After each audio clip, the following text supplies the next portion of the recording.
तो स्वागत है आपका दोस्तों। और मैं फिर से आपके लिए प्यारी सी लव स्टोरी लेके आई हूँ, वैम्पायर लव स्टोरी। और चलिए चालू करते हैं। और प्लीज़ सब्सक्राइब कर लेना मैगी शो पे, जहाँ पे हीरो का नाम वैम्पायर सेन होता है एंड हीरोइन का नाम मेंग परिवार की अडॉप्टेड बेटी मिस साव होता है। तो यहाँ पे हमारी हीरोइन से मिल लेते हैं, जो कि एक सपना देख रही होती है। और सपने में वो एक लड़के को देखती है जो कि वैम्पायर होता है, जो कि उसके गले में बाइट कर लेता है। उसकी अडॉप्टेड मदर बोलती है, अगर तुम अपने भाई का इलाज कराना चाहती हो तो चुपचाप सेन परिवार के लोग जैसा कहें वैसा ही करना। और चलो, सेन परिवार में खड़े खड़े सपना क्या देख रही हो। सेन परिवार के लोग हमारा इंतजार कर रहे होंगे और तुम्हें उन्हें अच्छे से सर्व करना होगा।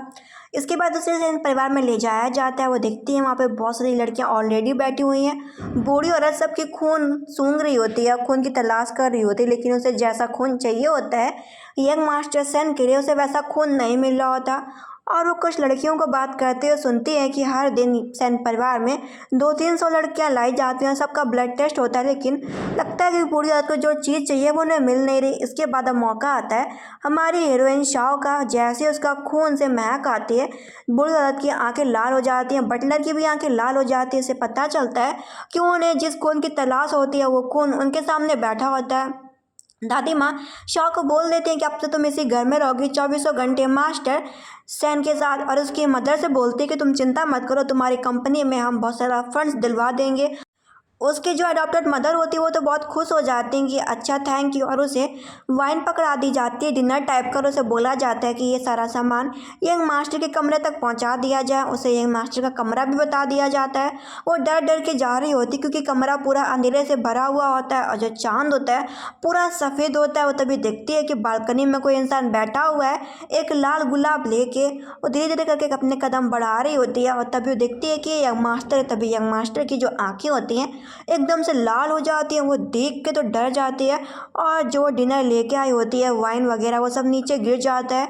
यंग मास्टर बोलता है तुम्हें मेरी दादी ने भेजा है ना सिर्फ पैसों के लिए ना। वो बोलने लगती है और बोलती कुछ नहीं, और वो पीछे बढ़ रही होती है। उसके सामने आता जा रहा होता है। वो तो डरती जा रही होती है कहीं ये मुझे खा ही ना जाए। वो उसे बोलता है कि देखो मैं तुम्हें बोल रहा हूँ यहाँ से चली जाओ, मैं तुम्हें देखना नहीं चाहता, मैं तुम जैसी लड़कियों से बहुत से मिल चुका हूँ। चांद लाल होता है, वो एकदम से फूल बन के बिल्कुल गिर जाता है बिल्डिंग से। और देखती है कि ये मर तो नहीं गया। पता चलता है कि वो दोबारा से फूल बन चुका और वो खड़ा है ज़मीन पे। तभी एकदम से वो गहरी सांस लेती है। फिर देखती है कि जो यंग मास्टर है उसकी तबीयत बिगड़ने लगी है और उसकी पूरी आंखें लाल हो चुकी हैं। वो चलते चलते सीधे नीचे आती है बिल्डिंग से सीढ़ियों की मदद से। और वो देखती है कि उसके हाथ में खून है। वो समझ जाती है कि जो यंग मास्टर है वो कोई आम मास्टर नहीं बल्कि वो वैम्पायर है। और वैम्पायर को सिर्फ खून पीना पसंद होता है। उसके खून में ऐसी ताकत होती है जिससे वैम्पायर ठीक हो सकता था। अब उसे ये बात समझ में आ जाती है। वो यंग मास्टर को अपना खून पिला देती है। यंग मास्टर उस खून को पी तो लेता है, फिर उठता और बोलता है मैं तुमसे किसने कहा था मुझे खून पिलाने को, तुम कौन होती हो। और उस पर भड़कने लगता है कि चली जाओ यहाँ से, मैं तुम्हें देखना नहीं चाहता। तुम सिर्फ पैसे के लिए यहाँ पे आए हो ना, और तुम्हें सिर्फ पैसा चाहिए। तुम्हें किसी के इमोशन, किसी के दिल दर्द से कोई मतलब नहीं। वो समझाती है कि देखो ऐसा कुछ भी नहीं है। और वो अपना हाथ और भी काट लेती है और बोलती तुम्हें जितना खून चाहिए ले लो।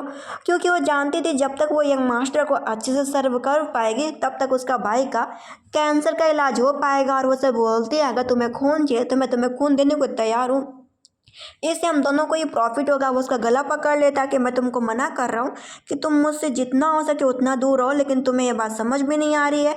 और वो देखता है कि उसके हाथ से कुछ ज़्यादा ही खून बह रहा है, तो उसे रहा नहीं जाता। वो पट्टी लेता है और उसके हाथ में बांधने लगता है और उसे बोलता है कि मैं तुम्हें बात बार बार नहीं बताऊँगा, चली जाओ यहाँ से।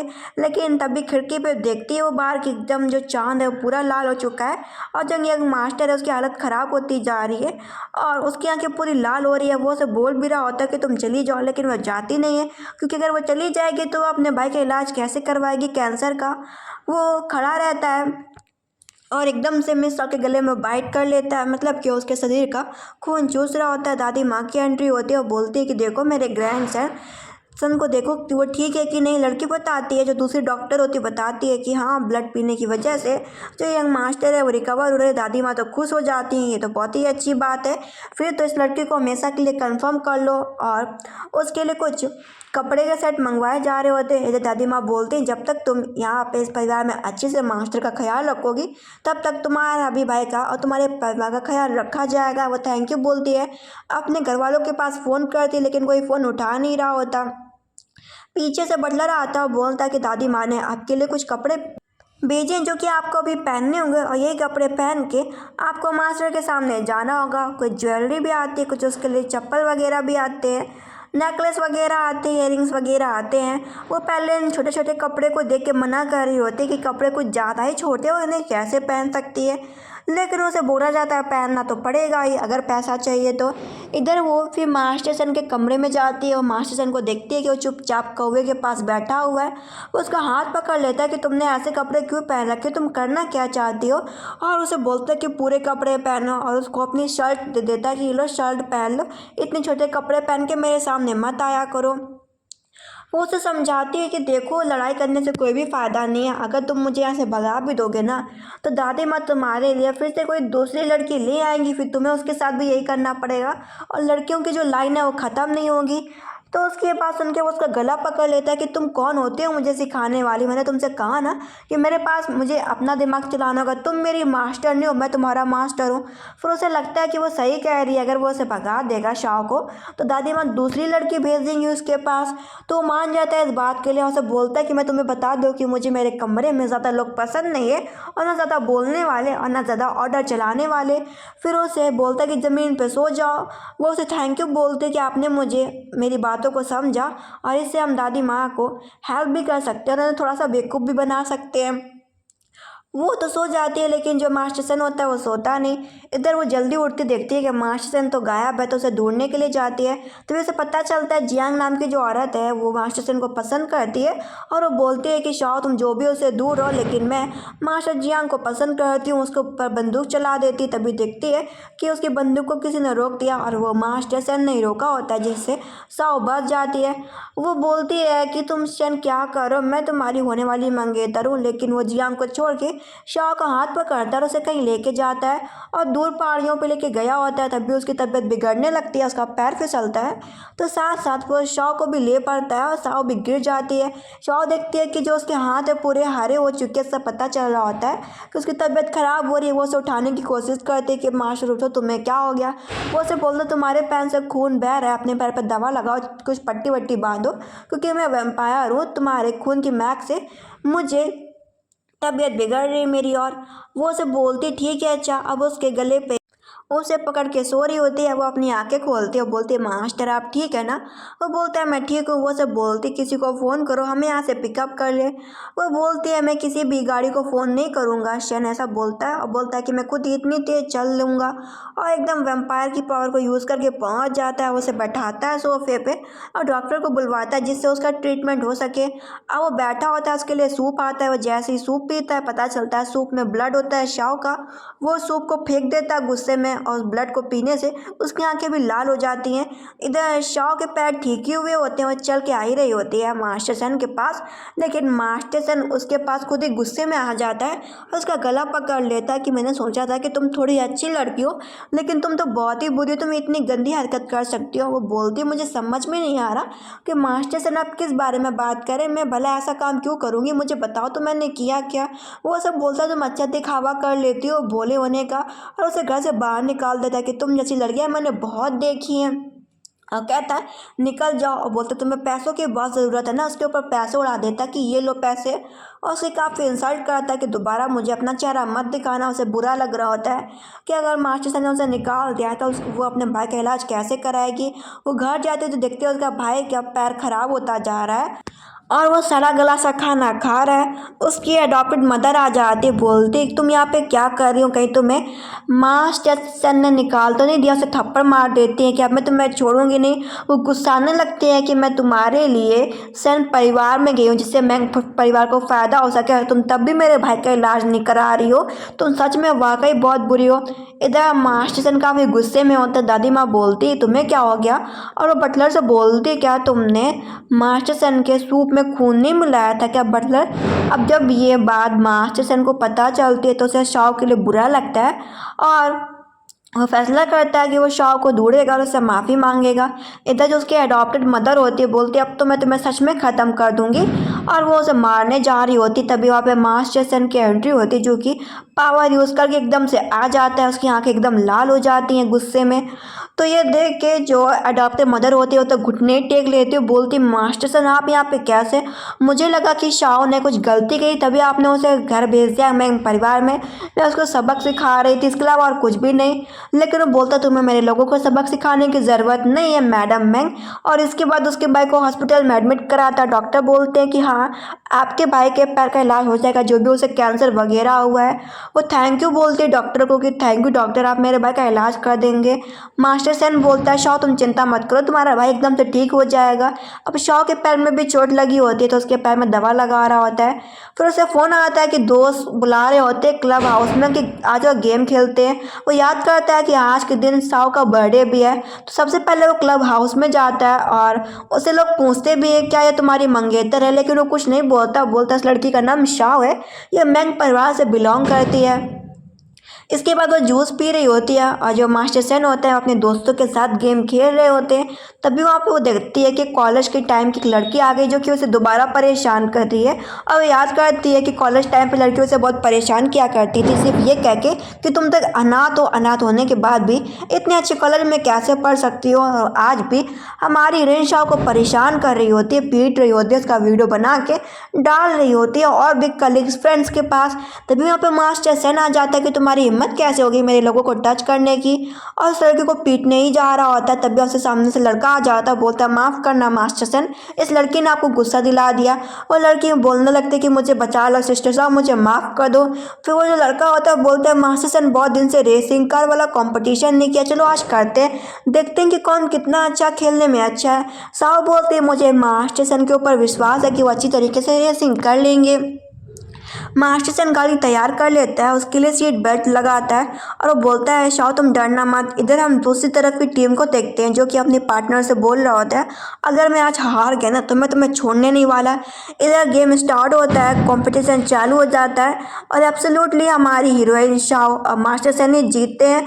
और जो दूसरी टीम होती है वो अपने पार्टनर को पीट रहा होता है कि तुम्हारी वजह से मैं हार गया। इधर जो शाओ होती खुश होती कि मास्टर सन हम जीत चुके हैं। फिर इसके बाद वो उसे कहीं लेके जाता है। वो हैरान होती है कि जो मास्टर सन है उसे कहाँ लेके जा रहा है। वो देखती है तो बहुत ही अच्छी जगह और याद करती है कि वो यही इसी जगह को हमेशा देखना चाहती थी, वो उसका सपना था। फिर बोलती तुम्हें कैसे पता चला, और वो याद करती है कि जब वो अपने स्कूल टाइम पे थी तो कि स्कूल वालों ने कंपटीशन रखा था कि आप लोग कभी भी जहाँ पे भी फ्यूचर में घूमना चाहते हो जगह का नाम लिख दो। मास्टर सन बताता है कि उसने उसके बारे में पता करवाया था, उस पर ही लिखा था डॉक्यूमेंट्स पे कि उसे जगह पे घूमना पसंद है। वो बताती है जगह तो बहुत ज़्यादा प्राइवेट है, ऐसे कोई भी देख नहीं सकता। वो बोलता है कि उसने ये जगह खरीद ली है। वो सोचती है अमीर लोगों के लिए खुशियाँ खरीदना कितनी आम बात होती है। फिर बोलती तुम्हारा बर्थडे कब है, वो उसे अपना बर्थडे नहीं बताता। फिर उससे पूछता है क्या तुम्हारा कोई आखिरी सपना है जिसे तुम पूरा करना चाहती हो।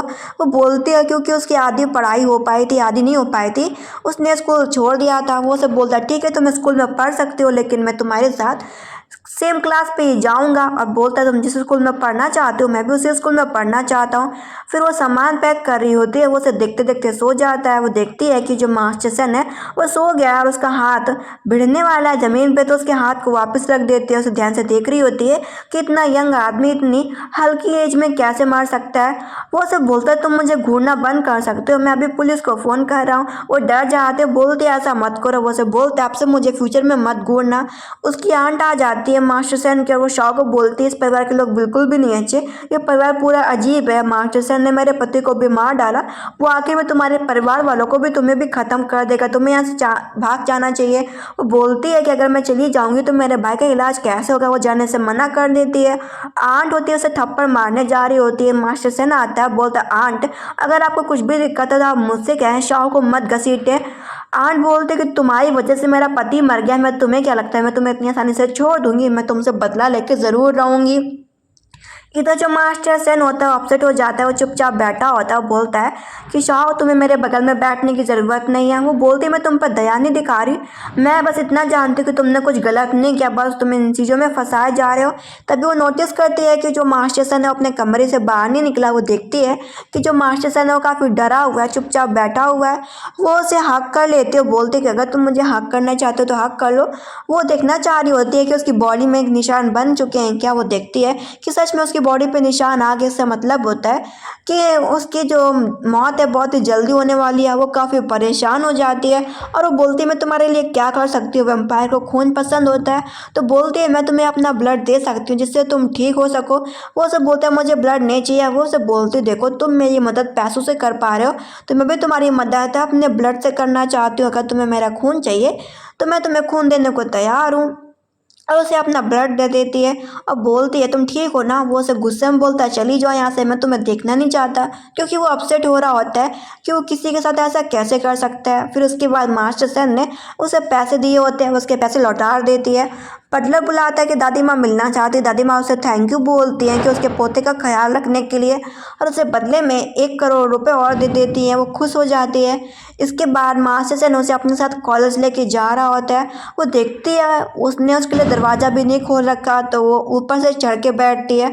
वो समझ नहीं पाती कि मास्टर सेन इतने गुस्से में क्यों है। वो उसे आखिरकार पूछ ही लेती है कि तुम इतने गुस्से में क्यों हो और इतनी कार को स्पीड में क्यों ही चला रहे हो। वो उसे बोलता है कि मैंने तुमको जो पैसे दिए थे वो तुमने वापस क्यों लौटा दिए। वो उसे बोलती तुम्हारी दादी माँ ने मुझे पहले से ही पैसे दे रखे हैं, मैं तुम्हारे पैसे लेके क्या करूँगी। वो बोलता है अच्छा मेरी दादी माँ ने तुम्हें 1 करोड़ रुपए दिया, मैंने तुमको सिर्फ 20,000 रुपये दिए तभी तुमने लौटा दिए ना पैसे। वो बोलती है ऐसी बात नहीं, तुम गलत सोच रहे हो, तुम हमेशा उल्टा ही क्यों सोचते हो। इसके बाद बोलती ठीक है मैं जा रही हूँ। फिर वो अपने टीचर से अपना फॉर्म फिल कराती है। फिर थोड़ी देर बाद उसे पिकअप करने के लिए मास्टर से आ जाता है। सभी लोग बोल रही होती हैं कि लड़का कितना हैंडसम है यार। इसके बाद दूर से मिसेस जियांग देख लेती है, सोचती है साओ नाम की छोटी सी लड़की मास्टर सन को कैसे सेड्यूस कर सकती है। इसके बाद वो मास्टर सन को खिलाने के लिए खाना ले जाती है। वो बोलता है इधर का खाना अच्छा होगा। वो बताती है कि यहाँ का खाना बहुत ज़्यादा टेस्टी है, उसे ट्राई करने को बोलती है। वो ट्राई करके देखते हैं वाकई खाना बहुत ज़्यादा अच्छा होता है। पीछे से मिसेस जियांग आ जाते हैं। अब बोलते हैं मैं आपके लिए अच्छा सा लंच लेके आई हूँ और आपको सड़ा गला खाना खाने की ज़रूरत नहीं है मास्टर सन। लेकिन वो मिस जियांग को इग्नोर मारता है क्योंकि वो जानता था कि मिस जियांग को बिल्कुल भी पसंद नहीं करता। और शॉ को वार्न करता है कि जियांग मुझे पसंद करती है, फ्यूचर में वो तुम्हें ज़रूर तंग करेगी। इसके बाद वो बाथरूम जा रहा होता है नहाने के लिए और जो शॉ होती है कुछ गलती समझ बैठती है। वो बोलती है आप मास्टर सन तुम क्या करने जा रहे हो। वो उल्टा और उसे टीज करने लगता है, उसे और ही क्लोज जा रहा होता है। फिर बोलता है मैं तो बस टॉवल उठा रहा था, तुम ही गलत सोच रही थी और दोबारा मुझे घूरना मत। वो सब बोलती मैं तुम्हें भला क्यों घूरूंगी। वो सब बोलता तुम तो मुझे घूर रही थी उस दिन। वो बोलती नहीं नहीं मैं आपको नहीं घूरूंगी, आप जाओ अच्छे से अपना नहा लो चल के। वो कहता ठीक है फिर जा रहा हूँ मैं नहाने। इसके बाद वहाँ से चला जाता है। तभी पीछे से मिस जियांग भी आ जाती है। मिस जियांग बोलती है कि तुम यहाँ पे क्या कर रही हो मास्टर सेन के कमरे में, और वो कुछ देखने लगती है। वैसे बोलती तुम क्या ढूंढ रही हो। वो बोलते तुम मुझे बताओ तुमने क्या जादू टोना कर रखा है, सेन के कमरे में क्या कर रही हो, कहीं तुमने कोई जादू टोना तो नहीं कर रखा मास्टर सेन के ऊपर। वो समझाती है कि वो गलत सोच रही है, ऐसा कुछ भी नहीं है। और वो बोलती है कि हमारा रिश्ता मास्टर सेन का रिश्ता अलग अलग है। वो बोलती है तुम्हारा क्या रिश्ता, तुम किस हक से उसके कमरे में रह रही हो। वो समझाती है कि ऐसा कुछ भी नहीं है। वो सीधा सीधा सवाल पूछ लेती है कि तुम मुझे इतना बताओ कहीं तुम मास्टर सेन को पसंद तो नहीं करती हो। देखो मैं तुम्हें बता दूँ मैं उसकी बीवी बनूंगी, मैं मिसेस जियांग बनूंगी ना कि तुम। मैं तुम्हें पहले ही बोली दे रही हूँ कि तुम मुझे बताओ कि तुम मास्टर सेन को लाइक करती हो कि नहीं करती हो।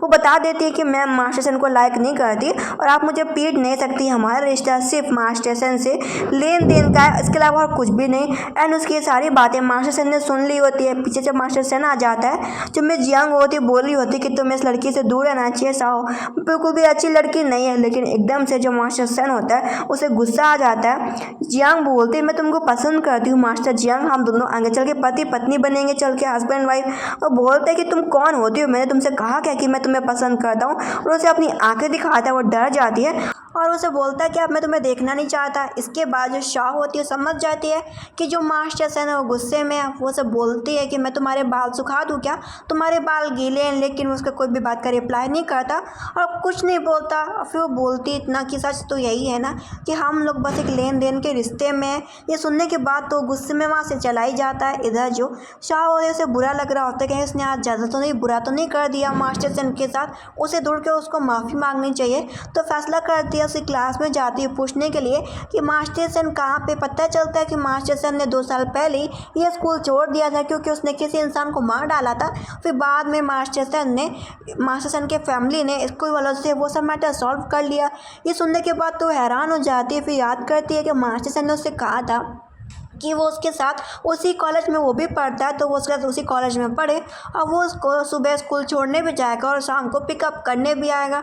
अब वो हैरान हो जाती है कि वो सिर्फ उसके लिए कॉलेज में आया था, नहीं तो उसके अलावा वो कभी भी कॉलेज में नहीं आता। अब वो बाहर जा रही होती है, बटलर उसे मिल जाता है। बटलर बोलता है कि लाल चांदनी की रात आने वाली है, बुरी औरत ने कहा है कि आप जितना हो सके जल्दी मास्टर सन को घर में भेज दें, इससे वो अपनी तबीयत को ठीक कर पाए पहले से ही। इधर वो घर में जाती है, देखती है कि जो मास्टर सन है वो चुपचाप बैठा है और वो सिगरेट पी रहा है। वो उससे बात करना चाह रही होती है और बोलती है कि तुम मुझे आज पिकअप करने के लिए नहीं आए। फिर बोलती मुझे पता है कि तुम गुस्से में होगे। फिर बोलती मुझे ये भी पता चल गया कि तुम सिर्फ मेरे लिए ही एडमिशन कराया थे स्कूल में क्योंकि तुम 2 साल से स्कूल नहीं जा रहे। वो बस उसकी चुपचाप बातें सुन रहा होता है और वो उसे बोल रही होती है कि देखो मैं तुम्हें सच सच बोल दूं कि तुम मुझसे खून चाहते हो, ब्लड चाहते हो और मैं बदले में तुमसे पैसा चाहती हूँ और ये रिश्ता हमारा लेन देन का। और उसे बोलती है कि तुम जाओ ओल्ड हाउस, तुम्हारी वही जगह, तुम्हें यहाँ पे नहीं रहना चाहिए। उसे ज़बरदस्ती लड़ाई कर लेती है जिससे वो यहाँ से चला जाए और उसे बहुत देर तक बातें करती रहती है और बोलती देखो तुम्हें मैं समझा रही हूँ ना कि हम लोगों का रिश्ता सिर्फ लेन देन का, इसके अलावा तुम और कुछ भी मत सोचना। वो उसकी सारी बातें बस चुपचाप के सुन रहा होता है। एकदम से उसे गुस्सा आ जाता है, उसकी गर्दन पकड़ लेता है कि तुम सच में बहुत ज़्यादा बुरी, तुम्हारे पास सच में दिल नहीं, और गुस्से में वहाँ से चला जाता है। उसके जाने के बाद उसे बुरा तो बहुत ज़्यादा लगता है, लेकिन बेचारी कर भी क्या सकती थी। वो चुपचाप बैठ जाती, फिर रोने लगती, रोते रोते सो भी जाती है। इसके बाद जो मास्टर सन होता है चुपचाप बैठा होता है, उसको दोस्त लोग बोल रहे होते हैं सुनने में आया कि तुम उस लड़की के लिए दादी माँ के सामने 3 घंटे तक घुटने में बैठे रहे सिर्फ इसलिए क्योंकि तुम उसके साथ स्कूल जाना चाह रहे थे। अब वो लड़की कहाँ गई शाओ, बताओ तुम बोल क्यों नहीं रहे। उसके दोस्त लोग सवाल किए जा रहे होते हैं। वो कहता है कि सवाल मत करो, मैं उसके बारे में कोई बात नहीं सुनना चाहता। तभी एक बंदा आता है और वो बोलता है कि क्या तुम उस 20 साओ की बात कर रहे हो जो कि मैंग परिवार की बेटी है। अगर भाइयों तुम उनसे बदला लेना चाहते हो तो तुम मुझसे बात करो, मैं उस 20 को छोड़ूंगा नहीं, वो बहुत कमीनी लड़की है। अब शाओ के बारे में ऐसी बुरी बुरी बातें वो सामने ही सुन रहा होता तो उसे रहा नहीं जाता। उस बंदे के सर में वाइन की बोतल मार देता, मुक्का मारता रहता। उस बंदे को काफ़ी पीट देता है, इतनी हद तक पीट देता है कि उस बंदे को काफ़ी गहरी चोट आ जाती है। इधर शाओ के पास फ़ोन बजता है तो अपनी आंखें खोलती है। शाओ फ़ोन पिकअप करते तो पता चलता है बटलर से कि जो मास्टर सन है वो घर ही नहीं आया। वो और भी परेशान हो जाती है, ढूंढने के लिए जाती है। इधर जो मिस यांग होती है कार चला रही होती है, कार के सामने से शाओ दिख जाती है। उसे अच्छा मौका मिलता है शाओ को रास्ते से हटाने का, जिससे आगे चल के फिर वो मास्टर सन से शादी कर सके। उसको ठोकर मारने जा रही होती है लेकिन बीच में मास्टर सन को पता चल जाता है। वो अपनी पावर का यूज़ करके वहाँ आ जाता है और मेचिंग का गला पकड़ लेता है कि अब से तुम जियांग परिवार की बेटी नहीं होगा, तुम जियांग परिवार की बेटी बन के गई ना तो मैं तुम्हारे जियांग परिवार को बर्बाद कर दूंगा। शाओ बोलते से जान से मत मारो। तो वो शाओ के लिए मिस जियांग को छोड़ देता और बोलता कि आखिरी बार वार्न कर रहा हूँ। इसके बाद वो मास्टर को ओल्ड हाउस लेके जाती है। उसकी तबीयत ख़राब होने लगती है। मास्टर सन अपने आप को कमरे में बंद कर लेता है। वो बोलती भी दरवाज़ा खुल, लेकिन एकदम से मैजिक होता है, दरवाज़ा धड़ से खुल जाता है और वो सीधा उसके ऊपर गिर पड़ती है जाके। वो उसे बोलता है हमारा रिश्ता तो लेन देन का है ना, तो तुम मेरी चिंता क्यों कर रही हो। वो उसे बोलती है ऐसी बात नहीं, मैं तुम्हारी सच में चिंता करती हूँ, मुझे तुम्हारी चिंता है कि कहीं तुम्हें कुछ हो ना जाए। वो उसे बोलता है किस टाइप की चिंता है।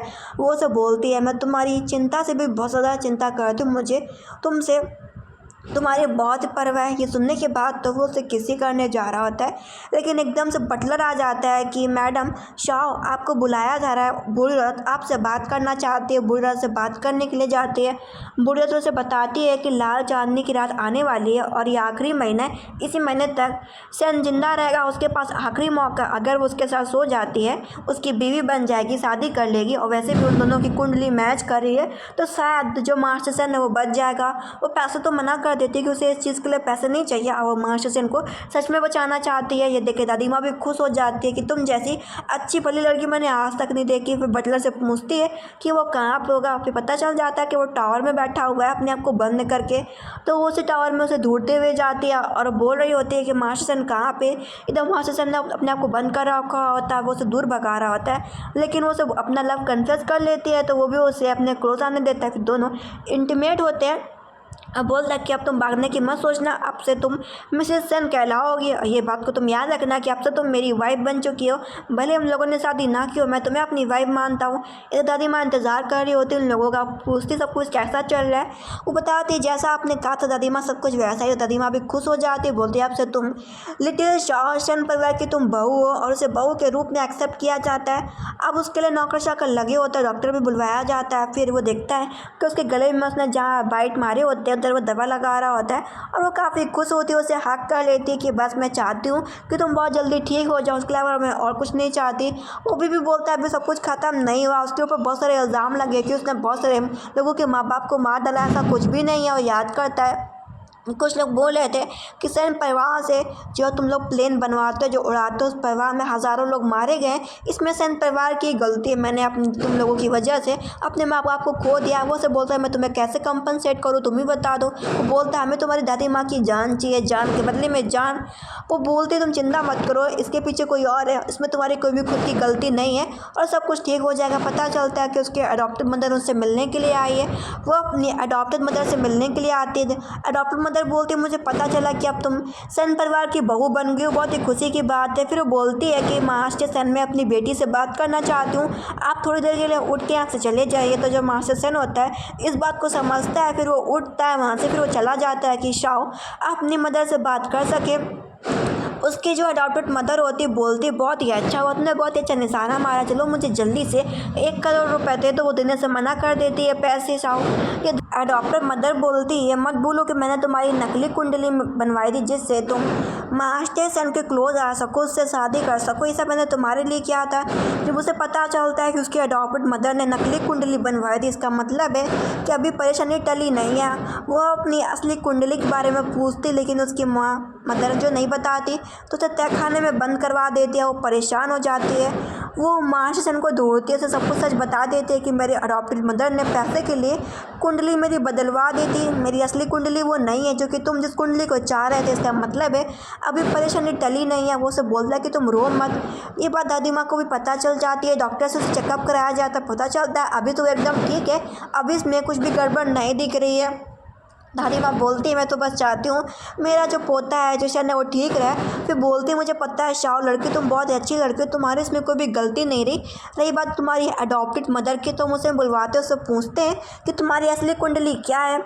पता चलता है कि अडॉप्टेड मदर भी गायब है, बटलर भी गायब है और जो बटलर की जो हेल्पर डॉक्टर थी वो भी गायब है। दादी माँ को समझ में आ जाता है ये तीनों लोग मिले हुए हैं और इन लोगों ने कुछ ना कुछ तो गड़बड़ की है। वो परेशान हो जाती है, उनकी हालत ख़राब हो जाती है। मास्टर सेन बोलता है तुम्हें क्या हो गया। फिर इसके बाद वो कपड़े बदल के आते हैं। मास्टर सेन बोलता है तुम सच में एकदम फैरी जैसी लग रही हो, एकदम बिल्कुल परी जैसी। फिर उसे कहीं ले जाता है। वो पहले खुश होती है, हंसते हुए बोल रही होती कि मैं बहुत ही खुश हूँ कि मेरे भाई का इलाज हो रहा है और तुम जैसा अच्छा इंसान मेरे पास है जो कि मेरा ख्याल रखता है। वो बोलता है अच्छा। फिर इसके बाद दोनों एक दूसरे को किस करते हैं। फिर वो दोबारा रोने लगते हैं कि मुझे दुख इस बात का भी है कि तुम मेरे पास हो लेकिन कुछ दिन बाद तुम मुझे छोड़ के चले जाओगे। और वो रो रही होती है, उसे समझाता है कि देखो जाना तो हर किसी को भी है, ऐसे रोने से क्या ही फ़ायदा मिलेगा।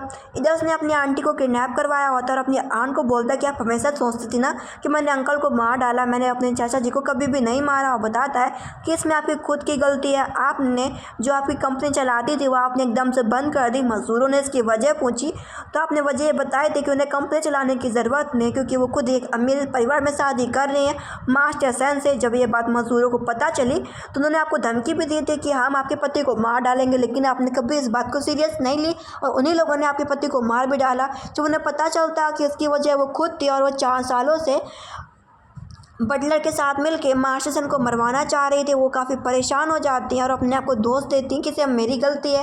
और पता चलता है कि जो भी लड़की मास्टर सन से शादी करेगी वो लड़की भी अपनी जान गंवा देगी।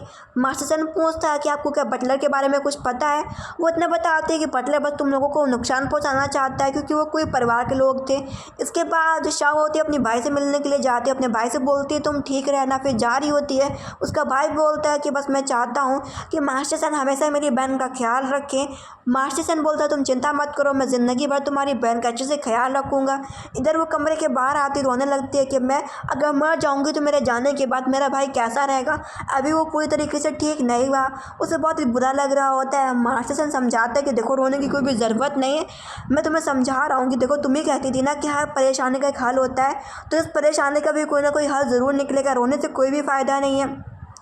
इधर वो जा रही होती, कुछ लड़कियां उसे जूस पीने के लिए बोलती हैं तो भोली वाली शिशाओ कुछ कहती नहीं, जूस पीने के लिए मान जाती है कि हाँ धूप बहुत ज़्यादा है तो पी लेती है जूस को जैसे पीती चक्कर खा के नीचे गिर पड़ती है। इसके बाद हम सीन देखते होते हुए उठा के ले जाता है। आज मास्टर सन का बर्थडे होता है, वो इंतज़ार कर रहा होता है कि शाह उसके लिए केक बना के लेके आएगी। तभी उसे पता चलता है कि शाह गायब है। उसे फ़ोन आ जाता है कि शाह बटलर के हाथ में है और बटलर भी उसे अपने पास बुलाता है मिलने के लिए। दादी माँ को बात पता चलती है, दादी माँ बोलती है कि तुम मेरे आखिरी वारिस बचे हुए तुम्हें खोना नहीं चाहती। वो दादी माँ से बोलता है कि शाह मेरे पास आखिरी बच्ची जिसे मैं पसंद करता हूँ, बाकी सब तो मर गए, मैं उसे ढूंढूंगा। इधर शाह अपनी आंखें खोलते तो देखते उसे बांध के रखा गया। बटलर उसके सामने है।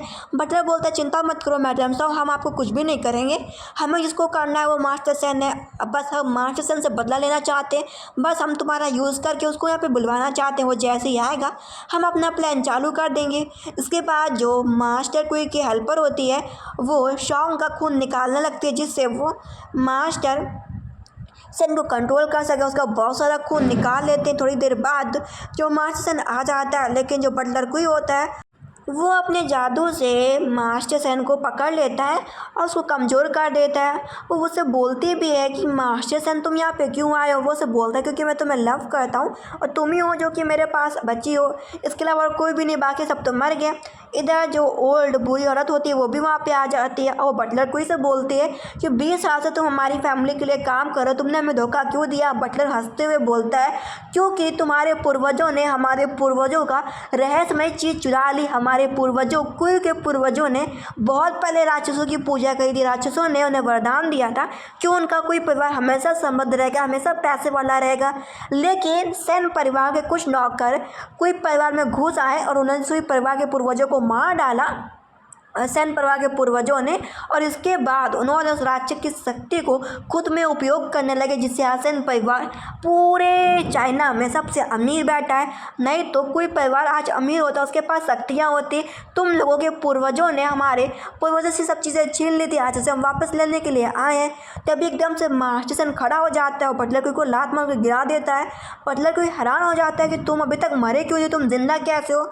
बटलर को पता चलता है कि मास्टर सन सिर्फ दिखावा कर रहा था, उसे कोई भी चोट महसूस नहीं हुई और न उसके ऊपर कोई जादू टोना महसूस हुआ उसे। तब तक बूढ़ी औरत ने बहुत सारे पुलिस वालों को बुलवा लिया होता है और बटलर का जो प्लान होता है वो ये पे ख़राब हो जाता है। इसके बाद वो बोलती है मास्टर सन तुम ठीक हो ना, उसकी चोटों पे दवा लगा रही होती है। बटलर अभी भी परेशान हो रहा होता है कि ऐसा कैसे हो सकता है, इन दोनों की कुंडलियाँ तो अलग है। और वो बोल रहा होता है तुम चिंता मत करो, तुम्हारी कुंडली लड़की अभी भी अलग है, तुम वो लड़की नहीं हो जो मास्टर सन की कुंडली के हिसाब से होनी चाहिए। तभी वहाँ पे उसके अडॉप्टेड मदर आ जाती, पता चलता है वो भी बटलर कोई के साथ मिली होती है। वो बोलती है तुम यहाँ पे क्यों हो। उसकी अडॉप्टेड मदर बोलती है मैं तुम्हारी सगी माँ हूँ, मैंग परिवार से शादी करने के बाद तुम पहले मेरे पास बेटी पैदा होगी, तुम लोगों ने मुझे भगाने का फैसला किया तो मैंने तुम्हें अनाथालय में छोड़ दिया था, फिर बाद मैंने तुम्हें गोद ले लिया। और पता चलता है कि उसकी कुंडली उसकी माँ ने ही बदलवाई थी और जो उसकी असली कुंडली है वो सच में मास्टर सन से मैच कर गई है। इसी वजह से मास्टर सन अभी भी जिंदा और ठीक ठाक है। उसकी माँ बोलती है मैं तुम्हारी सगी माँ हूँ, मुझे बचा लो, मुझे जेल नहीं जाना। वो अपनी माँ से बोलती है मैं तुम्हें जेल भेजने से बचाऊंगी नहीं, क्योंकि तुमने कभी भी अपने सगे बेटे का और मेरा कभी भी ख्याल नहीं रखा, तुम जैसी माँ कैसे हो सकती है। इसके बाद जो मास्टर सन होते हैं वो एकदम हमेशा के लिए ठीक हो जाता है। दादी माँ भी खुश होती है, उसका भाई भी हैप्पी हो जाता है और जो वो शाह को प्रपोज करता है, अपने लव प्रपोजल देता है, उसके लिए मैरिज रिंग निकालता है, उसे प्रपोज करता है कि क्या तुम मुझसे शादी करोगी, वो एक्सेप्ट कर लेती है। उसने उसके बहुत सारी तैयारियां भी कर रखी होती है प्रपोज करने के लिए। इसके बाद ये ड्रामा यहीं पे ख़त्म होता है। इस ड्रामा की हैप्पी एंडिंग हो जाती है। आई होप आपको पसंद आया, ज़रूर सब्सक्राइब करें। Thank you.